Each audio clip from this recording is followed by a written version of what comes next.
Hey guys, I'm back. Time to do another vlog.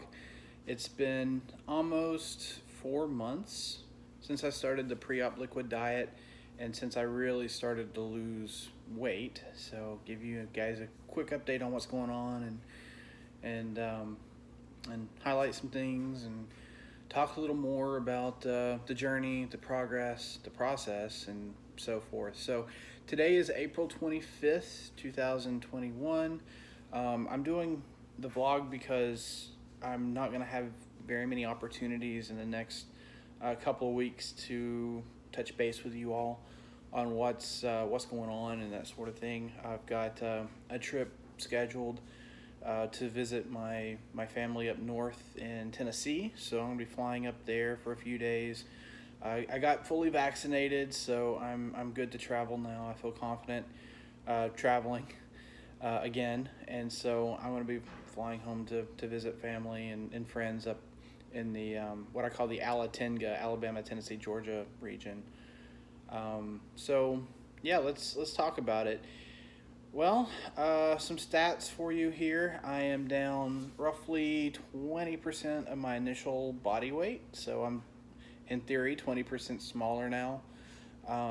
Haven't lost too much since our last vlog. Nothing remarkable. I think the last vlog I was down around 78, 79 pounds. I'm now down 88 pounds, so I'm getting closer and closer and closer to that 100-pound mark.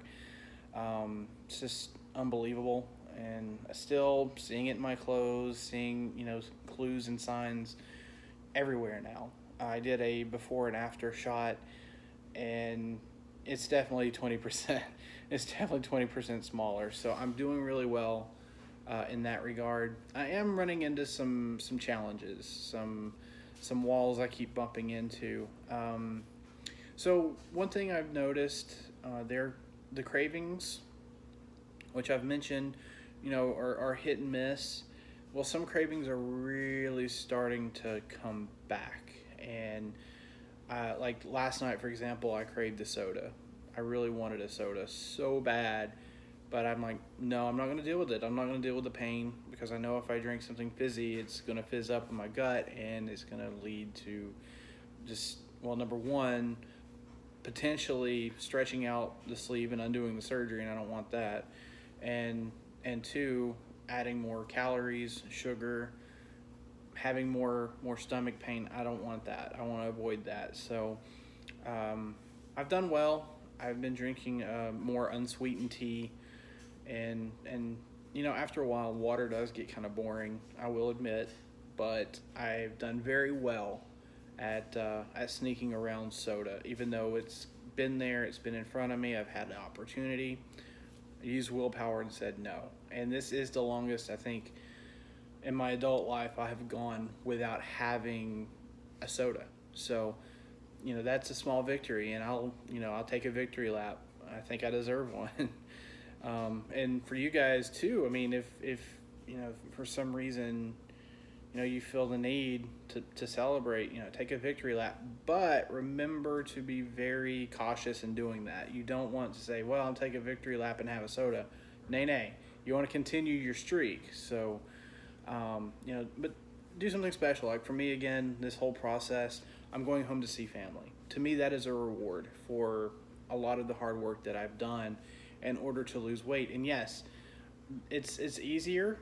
I have noticed it is much easier to lose weight than it has been in the past with the tools that I've been given, but still it's up to me. I don't want to say relapse, but kind of go back to the way things were by eating bad things a little throughout the day instead of just one big meal. So there are ways that I can fail. There are ways for you to fail as well. So be cognizant of that. Know beforehand that there's still going to be triggers there for you or your cravings, and just because you have the surgery is not a quick fix, and it's not just an easy sailing through. Even though it is made easier, it's not a walk in the park. It's still, just weight loss in general is not going to be an easy task, just because of the nature of the beast. So I've been running into those cravings, for either for soda or food or something like that. Foods that I'm restricting from my diet, like any type of pastas, potatoes. I've not had potatoes and I can't even remember when. The carb heavy or the calorie dense foods, I'm trying to steer clear. I'm continuing to steer clear of those. Not always. There's times where, I will indulge a little bit. I mentioned that in previous vlogs. Maybe once every 3 weeks, I may have something that may have a few more carbs or a few more calories, that sort of thing. But it is not an everyday occurrence.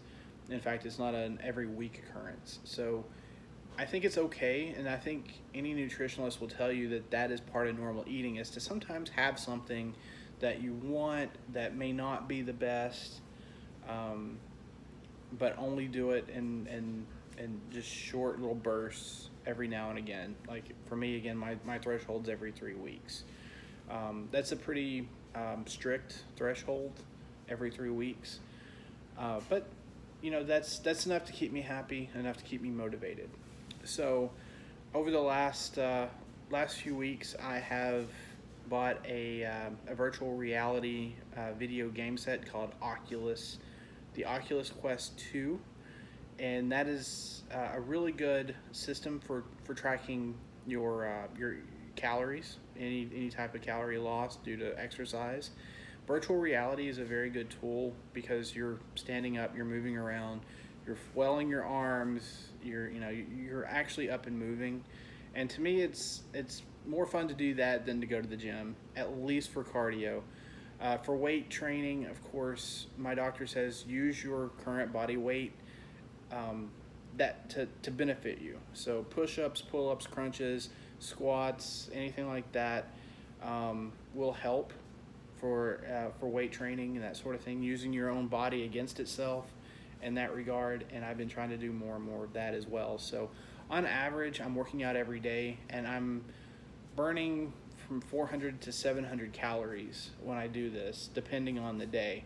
If I'm working, it's more like probably 400. If I'm off, it's more like 700. I'll actually go through 3 30-minute workouts on my Oculus. And one game that I really like, because it's got more of a beat, and it's not necessarily a fitness game but more of a skill game, is Beat Saber.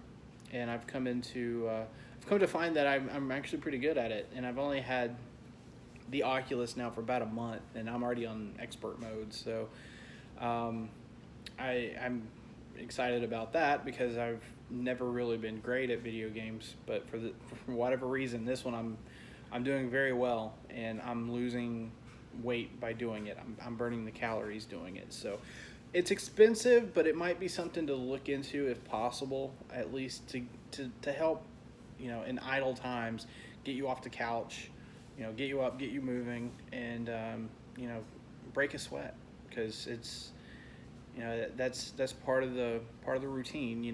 Eating right's just one half of the formula, the equation to your success. The other is, of course, burning calories and getting up, moving, getting the blood flowing, and that sort of thing. So that's been a great addition. Emotionally, it's been still up and down, mostly centered around plateaus and frustration with that.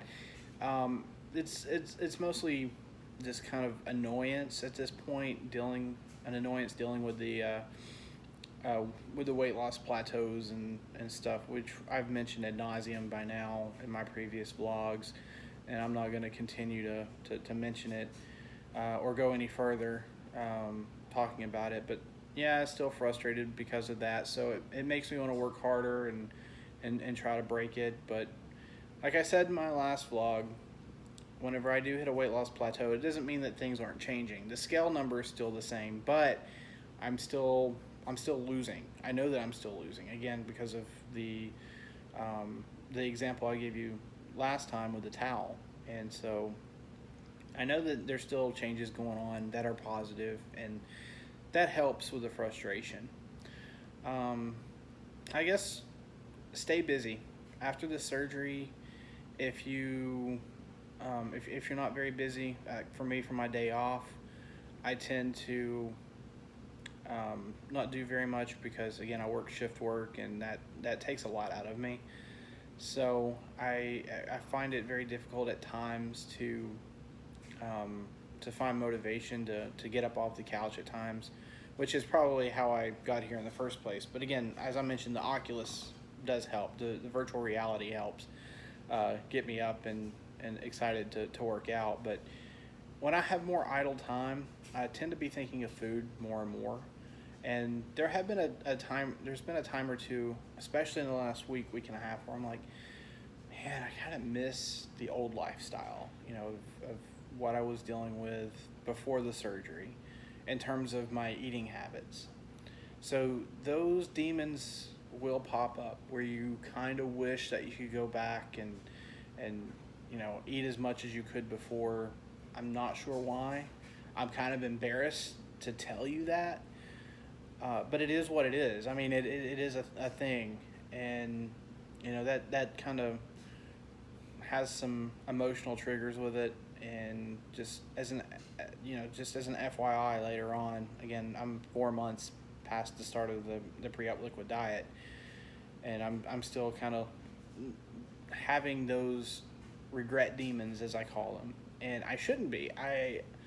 I'm doing great, but that is actually kind of scaring me a little bit because I know that if I let those get the best of me, bad things will happen. And I don't like for bad things to happen. This is a positive experience. I want to continue to stay positive, and I don't want to fall into any type of depression where, I miss the old life, because in reality, I have life to look forward to now. A lot of things that I can do now or in the future that I wouldn't be able to do 4 months ago. One of those being having confidence to get on an airplane. Before, yeah, I was confident, but I was always having to pay a lot more for comfort. And hopefully going forward, that won't be a thing.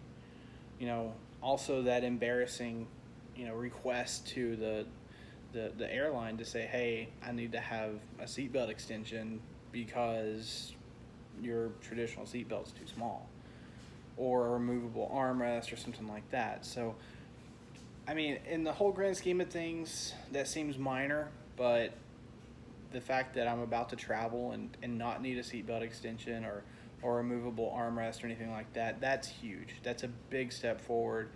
And I think that's going to be the motivation. That's going to be the key to the motivation I need to continue and not worry, or at least get my emotions in check. So that's just my prediction. That's what I see coming up, at least in the future. Again, as I've mentioned, I want to go to some theme parks and ride roller coasters and do all the fun activities that someone that was my size simply couldn't do. So, but that's all I have, I guess, for this vlog. Again, I will be out for the next couple of weeks. I've got midnight shifts coming again. Those come around way too quickly. But not just 1 week. I've actually got 2 weeks of midnights for the month of May, and then 2 in the month of June. And then again, I'm traveling here this upcoming week to visit family. So I'm gonna be hit or miss. I may do a vlog from home. Well, home. It hasn't technically been home since I was 17 before I left for school, but at least where my parents live, just to kind of highlight any concerns, anything new. Again, this is really the first time I'm traveling since the surgery, first time I see my family and friends, and I want to see what their reactions are, and I'm hoping for positive. But as I've heard from others, from other vloggers that have gone through the gastric sleeve surgery, some folks are kind of brutal, kind of vicious in the sense of, yeah, you took the easy way out, and I just want to remind you, this is not easy. If you had the surgery, it's not easy. It still requires discipline, and I mean, you take the plunge and commit to a procedure that is very significant. I mean, it removes 80 to 90% of your stomach. And that's not easy. That's not an easy decision to come to. And so don't let anyone tell you that. Don't let anyone make you feel like you're not strong, because it takes a lot of strength to follow through with that, because it's easy to say, no, never mind, I'm not going to do this at last minute.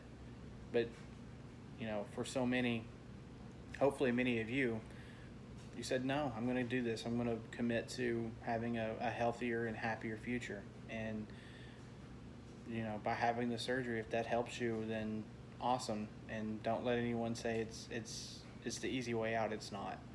It helps. I think that in terms of a work analogy here, you're more prepared. You're able to do better work with more tools than you are with less. And that is a really good analogy to keep in mind. At least from a work standpoint, if you want to use a work analogy, if you have more tools at your disposal to use to battle whatever issue it is, the chances are you're going to be more successful. So keep that in mind, and don't let anyone tell you it's, you took the easy way out, because you didn't. You simply didn't. And again, if you're considering the surgery, talk to your doctor, talk to your surgeon. Ask them any questions. They're happy to help you. They're there to help you. They want to see you succeed. They want to see you healthy. They want to see your life extended, just like, your family. I want to see your life extended, and I send you good vibes and best wishes. All right, guys, take it easy.